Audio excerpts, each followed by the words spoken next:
যদি 100% নিশ্চিত হন তবে কি ইসলাম গ্রহণ করবেন? ইনশাআল্লাহ I will accept Islam. কোরআন অনুযায়ী ইসলামে কি পবিত্র আত্মার ধারণা আছে? এবং বাইবেলের পুরাতন নিয়মে একটি আয়াত আছে যে ঈশ্বরের আত্মা পানির ওপর বিরাজ করছিল। তাহলে পবিত্র আত্মা কি আল্লাহ থেকে আলাদা কিছু?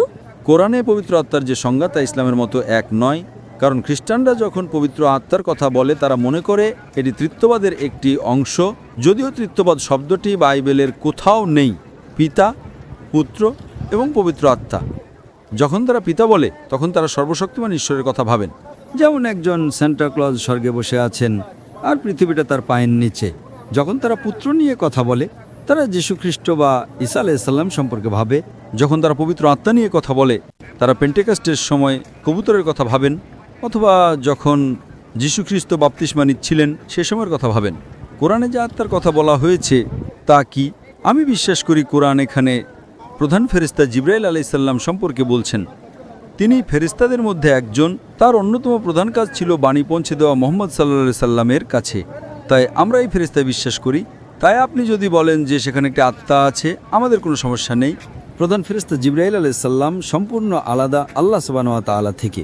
এমনকি উল্লেখিত বাইবেলেও এই আত্মা আলাদা আল্লাহ সুবহানাহু ওয়া তাআলা থেকে। তারা একীভূত নন। এটি গির্জার নিজস্ব শিক্ষা, কারণ ত্রিত্ববাদ শব্দটি বাইবেলের কোথাও পাওয়া যায় না। কিন্তু যদি আপনি কোরআন পড়েন তবে ত্রিত্ববাদের কথা কোরআনের দুবার উল্লেখ করা হয়েছে। সূরা নিসা অধ্যায় 4 আয়াত 171, যেখানে বলা হয়েছে ত্রিত্ববাদ বলো না, এটা থেকে বিরত থাকো, এটাই তোমাদের জন্য উত্তম।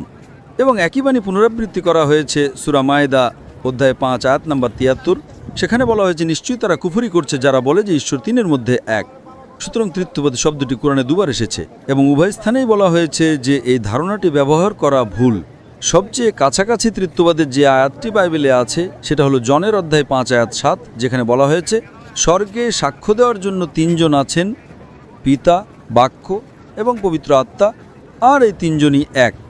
তো এই আয়াতটি আপনি যদি রিভাইজড স্ট্যান্ডার্ড ভার্সন বাইবেলের পড়েন, যা 32 জন উচ্চমানের খ্রিস্টান পণ্ডিত দ্বারা সংশ্লিষ্ট করা হয়েছে, তারা বলেছেন যে এই আয়াতটি গসপেল অফ জন অধ্যায় 5 আয়াত 7 একটি বাইরে থেকে ঢোকানো, এটা বানোয়াটো মন্ত্রের জাল।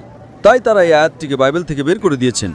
সুতরাং বাইবেলের যে আয়াতটি সরাসরি ত্রিত্ববাদ নিয়ে কথা বলছিল না, কিন্তু তার সবচেয়ে কাছাকাছি ছিল। খ্রিস্টান শিক্ষাবিদরাই তাকে ছুঁড়ে ফেলে দিয়েছেন বানোয়াট এবং জাল হিসেবে। এবং কোরআনে বলা হয়েছে জিবরাইল আলাইহিস সালামের কথা, তিনি একজন ফেরেশতা আল্লাহ সুবহানাহু ওয়া তাআলার। আশা করি বিষয়টি আপনার কাছে পরিষ্কার হয়েছে বোন।